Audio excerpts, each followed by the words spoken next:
Welcome back to Film Buff Bros. In this episode, we're going to chat about our favorite special effects movies, CGI, right? Computer generated Imagery, yeah. There's so much garbage out there. I mean, it's pretty obvious. Most people don't like it. Some people will tolerate it. Like, I don't know. It kind of depends, I guess, on the genre. Like Clash on the Titans, I saw that in theater, as well as if you're seeing it in theater, and possibly if you're doing psychedelic mushrooms, that tends to help.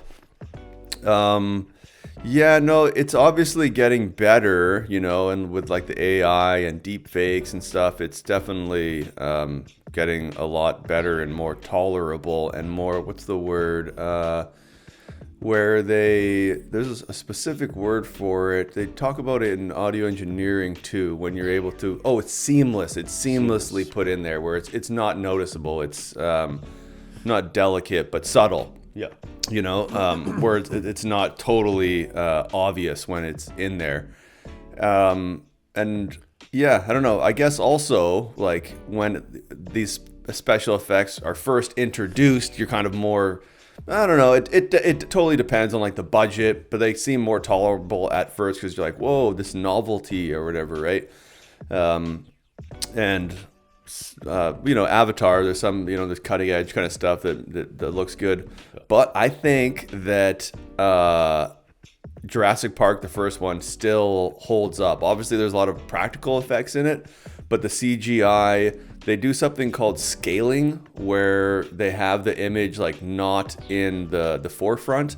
Like when the T-Rex is chasing them in the rain, you kind of have the rain like, acting as like an element of forgiveness to make it kind of, they're hiding the CGI, and then the creature, the dinosaur, is like way in the background. Not having it at the forefront, I think helps. The Bronchiosaur in the beginning, it's like way in the background. And also like the herd of Gallimimus or whatever they are, so it's in the background. I think at some point it's in the foreground, but I think you can do things in editing like chopping quickly at that point.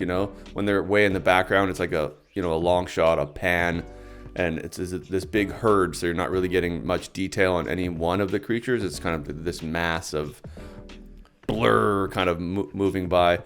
So I think it holds up the test of time. Maybe some other people are going to disagree, not that it maybe they're number one, but that it doesn't hold the test of time because they're used to newer stuff. They're used to video games, and obviously video games are making strides in that area. But for film, yeah, I think Jurassic Park is my number one for CGI.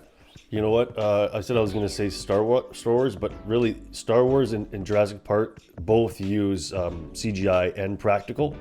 And I'm going to go with Jurassic Park as well for CGI, because I think there was more practical in Star Wars. Which Star Wars are you talking about? The first Star Wars? Yeah, New Hope? the first. Was there? I know they did like what do they call it? The not rototiller, like what was it? That thing that he invented? Rotoscoping. Rotoscoping. Yeah, and some of the shooting of like the guns and okay. Explosion of the Death Stars and stuff like this. I mean, I think mostly it was practical, but they did use a CGI, like one of the first times they had CGI used. But Jurassic Park, like you said, like from them blending the practical with the CGI, like the Velociraptors was kind of, they were using both. And yeah, to just see those for the first time as a kid, it doesn't matter even if it's an adult, just to see that for the first time, so believable. Like the use of CGI was effective. I mean, believable, where it's, like you said, seamless. And like you said, lighting has to do with that too, foreground, background.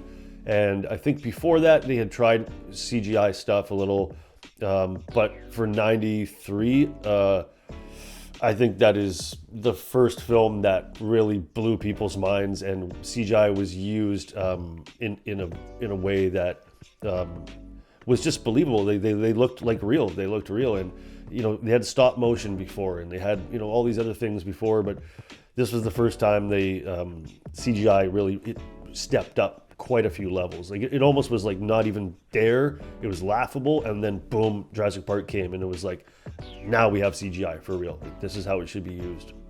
Yeah, no, it definitely like set a bar Yeah. and made other people want to use it. But also, I think that, like I mentioned earlier, budget is huge. Like Spielberg was like the biggest ever then. I think he was just coming off of doing Schindler's List.